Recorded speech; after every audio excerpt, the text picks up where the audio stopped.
Hello everyone, my self Ankit Raj, student of Rama Ayurvedic medical college. जैसा कि हम लोग जानते हैं, पदार्थ विज्ञान दर्शन चैप्टर हम लोग पढ़ रहे हैं। और दर्शन चैप्टर में हम लोगों ने जो है वो सांख्य दर्शन देख रहे थे, आस्तिक दर्शन देख रहे थे। आस्तिक दर्शन में हम लोगों ने जो है वो सांख्य दर्शन, योग दर्शन, वैशेषिक दर्शन, न्याय दर्शन, पूर्व मीमांसा दर्शन तक हम लोगों ने देखा था। आज हम लोग जो देखेंगे वो है उत्तर मीमांसा दर्शन। ठीक है, तो आज हम लोग जो देखने जाने वाले हैं वो है उत्तर मीमांसा दर्शन।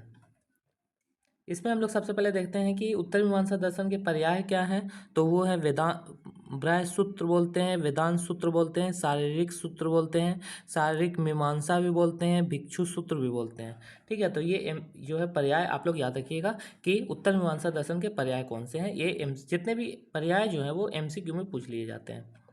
प्रवर्तक आचार्य की बात करें तो इनके प्रवर्तक आचार्य कौन है? वेद व्यास हैं। कौन है प्रवर्तक आचार्य इनके?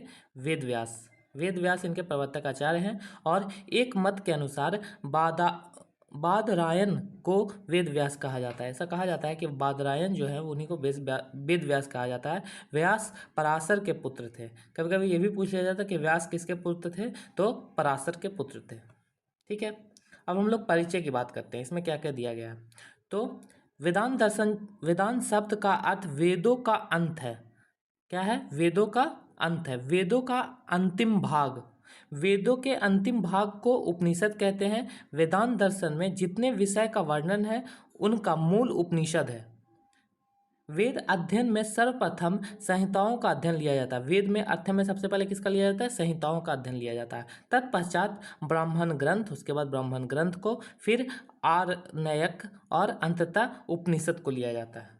तो सबसे पहले अगर किसी को पढ़ना है, अगर जो विषय हैं वे वेद हैं, उनमें जो है सबसे पहले जो है संहिताओं को लिया जाता है, उसके बाद ब्राह्मण ग्रंथ को लिया जाता है, उसके बाद जो है उपनिषद का अध्ययन किया जाता है। उपनिषद में वेदों के विचार का परिपक्व रूप है। वेदों के पूर्व भाग का कर्मखंड है, जिसका विवेचन पूर्व मीमांसा सूत्रों में किया गया है। और उत्तर भाग में ज्ञान कांड है, जिनका विवेचन वेदांत दर्शन के या उत्तर मीमांसा में है। उपनिषद भगवत गीता और ब्रह्मा सूत्र को प्रस्थानत्रय कहते हैं। उपनिषद, भगवत गीता और ब्रह्मा सूत्र को क्या कहते हैं? प्रस्थानत्रयी कहते हैं। पूछ लिया जाता है कि निम्नलिखित में से प्रस्थानत्रयी किसे कहते हैं? वेदांत दर्शन में पर ब्रह्मा के स्वरूप का मार्मिक निरूपण किया गया है। वेदांत दर्शन के आचार्य और उनके ग्रंथ। तो वेदांत दर्शन के आचार्य कौन है? वेदांत दर्शन के आचार्य कौन है? प्रवर्तक अभी बताया था ना, वेद व्यास है। पूर्व मीमांसा दर्शन, पूर्व मीमांसा दर्शन, उत्तर मीमांसा दर्शन। उत्तर मीमांसा दर्शन के आचार्य कौन है? वेद व्यास है। ठीक है, तो यहाँ पे क्या बता रहा है कि वेदांत दर्शन के आचार्य और उनके ग्रंथ। वेदांत दर्शन जो आए हैं उनके कौन आचार्य हैं और उनके क्या ग्रंथ लिखे गए हैं? तो वेद व्यास हैं। वेदांत दर्शन के आचार्य कौन है? वेद व्यास। महर्षि वेद व्यास वेदांत सूत्र या उत्तर मीमांसा सूत्र की रचना की है। वेदांत दर्शन पर कई भाषा लिखी गई है। शंकर का औद्ववाद, रामार्जुन का विशिष्टवाद, मध्य का द्वैतवाद और निर्वाक का द्वैत, ये सब उतना नहीं पूछा जाता है, लेकिन आप फिर भी देख सकते हैं। वेदांत दर्शन के अन्य भाषाकार और भी भाषाकार हैं, जैसे कि यहाँ पे देखिए दिया गया है। जैसे कि आदि शंकराचार्य हैं, जो शंकर भाष्य लिखा है। सर्वक्तात मुनि है, संक्षिप्त शारीरिक में लिखा गया है। ठीक है, ये कुछ आचार्य वाचस्पतिक मिश्र है, जो ब्रह्मस्त्र समीक्षा ने दिया है। ठीक है, वेदांत दर्शन की रचना। वेदांत दर्शन में 4 अध्याय हैं, ये MCQ, और हर अध्याय में 4-4 पाद हैं। हर अध्याय में कितने कितने पाद हैं? 4-4 पाद हैं। वेदांत दर्शन का प्रमुख सिद्धांत, प्रथम सूत्र जो है वो वेदांत दर्शन के प्रमुख सूत्र में बृहद विषय विचार आरंभ करने की बात की गई है। ब्राह्य क्या है, उसका स्वरूप क्या है, इसके विवेचन क्या है, मतलब जो जो चीज़ें बताई गई उनमें वर्णन क्या है। ब्राह्य को जगत की उत्पत्ति, स्थिति और प्रलय का कारण बताया गया है। कहा जाता है कि ब्रह्मा जो है वो क्या है? ब्रह्मा जो है जगत की उत्पत्ति उन्हीं से हुई है, जगत की स्थिति भी उन्हीं से है, और जगत की अगर प्रलय होगी तो उन्हीं से जगत की प्रलय भी होगी। सृष्टि उत्पत्ति के अव्यक्तादि पर विचार। क्या विचार है? तो श्रुति या प्रतिपादन करती है कि जिसे रथ के रूपक में शरीर कहा गया है, जैसे कहा जाता है कि जितने जो रथ चला रहा है रूपक है, उसके शरीर कहा जाता है, उसे ही अव्यक्त जानना चाहिए। कठोपनिषद के रूपक प्रकरण में आत्मा को रथी, शरीर को रथ, बुद्धि को सारथी, मन को लगाम, इंद्रियों के घोड़े और विषय के घोड़ों को चारा बताया गया है। वो हम अभी और देखेंगे, नीचे एक्सप्लेन करेंगे बेहतर। कारण शरीर को अव्यक्त कहा गया है, स्थूल शरीर को व्यक्त कहा गया है, अतः उसे अव्यक्त कहना उचित नहीं है। कारण शरीर सूक्ष्म होता है, अतः उसे अव्यक्त कहा जा सकता है। सांख्य दर्शन के प्रकृति को सृष्टि का कारण मानते हुए, परंतु वेद ऐसा नहीं मानते हैं। वेद प्रकृति के शक्ति रूप मानते हैं जो परमात्मा के अधीन होती है। शक्ति युक्त वस्तु से शक्ति का भिन्न अस्तित्व नहीं होता, इसलिए शक्ति युक्त परमात्मा की ही सृष्टि का कारण है। ठीक है, जैसे कि इसमें यह बताया गया है कि प्रथम अध्याय में क्या है, द्वितीय अध्याय क्या है, तृतीय अध्याय क्या है, चतुर्थ अध्याय में क्या क्या का वर्णन किया गया है। तो इसको आप देखिएगा, उतना इम्पोर्टेंट है। इम्पॉर्टेंट यहाँ पे ये जो बताया भी जा रहा था कि कौन सा कौन है, जैसे कि जो वो चला रहा है सारथी जो है वो क्या है, उसका बुद्धि है, जो बैठा है वो क्या है, आत्मा है, और ये जो घोड़े इनके क्या है, इंद्रियाएं हैं। घोड़े जो है वो इंद्रियाएं हैं, और घोड़ों का जो लगाम है, रथ जो खींचा जाता है, वो क्या है, मन है। तब जिधर जिधर वो भागेगा उधर उधर वो भी भागेगा। ठीक है, उसके बाद हम लोग देखते हैं, देखो यहाँ देखते हैं हम लोग कि मृत्यु पश्चात जीवनात्मा की स्थिति। श्रुति के अनुसार जब मनुष्य की मृत्यु होती है तब वाणी मन में स्थिति होती है, मन प्राण की और प्राण तेज में और तेज पर देवता में स्थित होता है। यहाँ वाणी से समस्त इंद्रियों का ग्रहण करना चाहिए। हम प्रत्यक्ष देखते हैं कि मरणासक्त व्यक्ति की इंद्रियाएं कार्य करना बंद कर देती है।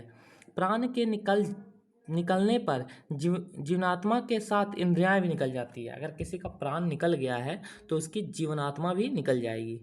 ठीक है, सबसे सूक्ष्मभूत समुदाय का ग्रहण करना चाहिए। प्राण, इंद्रियां, मन आदि के साथ जीवनात्मा पंच महाभूत के सूक्ष्म रूप में स्थित होती है।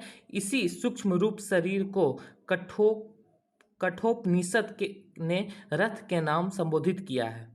ठीक है, इस तरह जीवनात्मा स्थूल शरीर से निकलकर सूक्ष्म शरीर में स्थित होती है और कर्म फल को भोगने के लिए परमात्मा को विद्यमान के अनुसार दूसरे शरीर में चला जाता है। यह गति साधारण मनुष्य की होती है।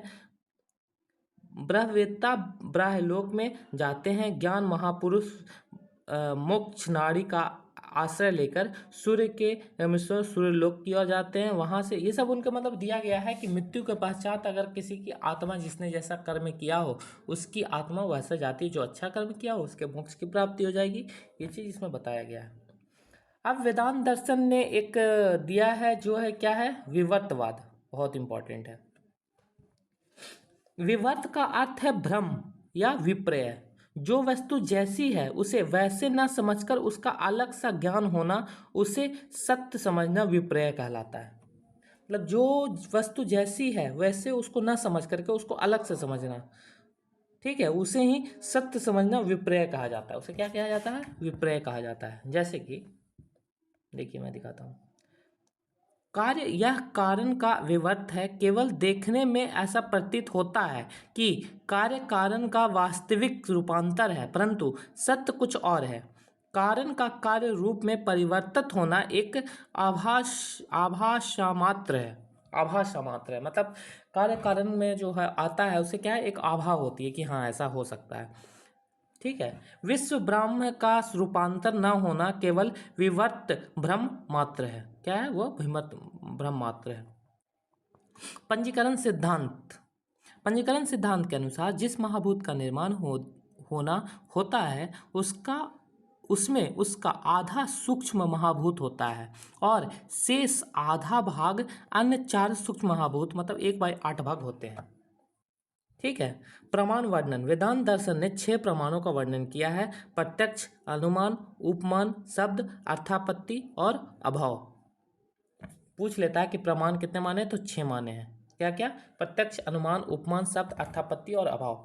वेदांत दर्शन और आयुर्वेद। वेदांत दर्शन के 6 प्रमाणों में से चार प्रमाणों का वर्णन आयुर्वेद में किया है। पंचीकरण सिद्धांत का वर्णन दोनों शास्त्रों में है। ठीक है, मतलब ये जो है यहाँ तक जो है बताया जा रहा है कि पंचीकरण सिद्धांत जो है दोनों शास्त्रों में बताया गया है। वेदांत दर्शन के 6 प्रमाणों में से 4 पूछ लेता है एमसीक्यू में कि वेदांत दर्शन के जो है वो कितने प्रमाणों में से वर्णन आयुर्वेद में मिलता है, तो 4 प्रमाणों का वर्णन मिलता है। ठीक है, अब हम लोग आस्तिक दर्शन खत्म कर चुके हैं। आस्तिक दर्शन में हम लोगों ने कितने देखे हैं, देखो मैं यहाँ पे बताता हूँ। आस्तिक दर्शन में हम लोगों ने जो है वो सांख्य दर्शन, योग दर्शन, वैशेषिक दर्शन, न्याय दर्शन, पूर्व मीमांसा दर्शन और उत्तर मीमांसा दर्शन हम लोगों ने देखा है। ठीक है, अब एक पीडीएफ मैं आप लोग को दिखाता हूँ, वो चार्ट जो बनी हुई थी। एक सेकेंड, कहाँ गया? शुरू में वो चार्ट था ना जो उसमें सारे चीज़ें वर्णन किया गया था। मैंने कहा था कि इस चार्ट को हम लोग सबसे शुरू में हम लोग पढ़ेंगे। एक सेकेंड, हाँ ये चार्ट आप लोग देखो, थोड़ा मैं दिखा रहा हूँ।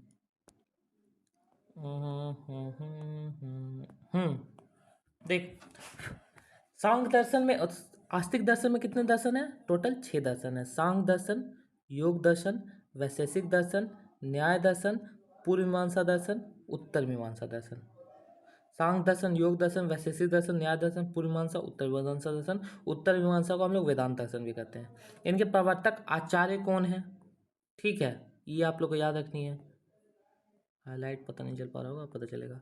प्रमुख इनके सिद्धांत क्या हैं, प्रमाण किसने कितने माने हैं, पर्याय क्या है, प्रवर्तक आचार्य कौन है और दर्शन के नाम क्या हैं, ये आप लोग को याद रखनी है। मतलब ये बॉक्स जो बनी हुई है, ठीक है, बहुत इंपॉर्टेंट है।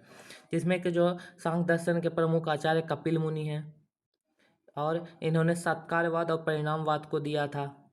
इसमें प्रमाण माने तो प्रत्यक्ष, अनुमान और शब्द प्रमाण को माना है और पर्याय इसके निरीश्वर दर्शन है।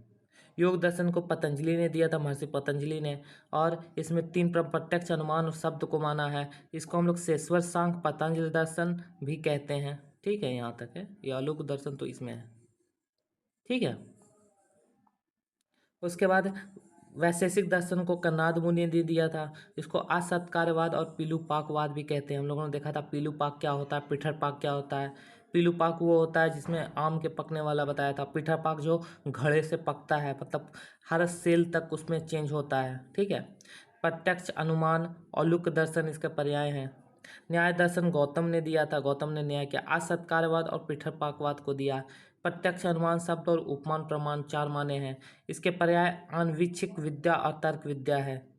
पूर्व मीमांसा दर्शन में जैमिनी ने दिया, प्रवर्तक आचार्य हैं। इन्होंने कर्म विपाकवाद को बताया है। इसमें प्रत्यक्ष 5 माने, प्रत्यक्ष, अनुमान, शब्द, उपमान, अर्थापत्ति।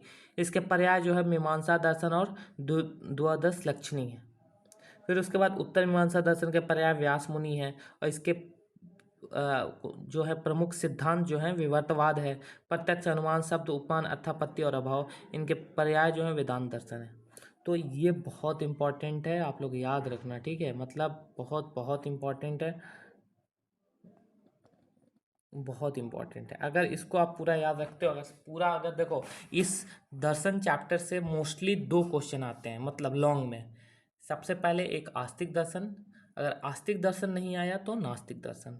आस्तिक दर्शन आता है तो आपको ये टेबल बनाना ही बनाना है सबसे पहले, कि एक तरह लिखना है दर्शन का नाम, प्रवर्तक आचार्य, प्रमुख सिद्धांत, प्रमाण और पर्याय। और सब प्रैक्टिस करोगे, लिखोगे, तभी याद हो जाएगा। ऐसा नहीं कि नहीं याद होगा। ठीक है, अब हम लोग आगे बढ़ते हैं।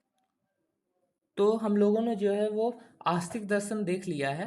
अब हम लोग नास्तिक दर्शन देखेंगे।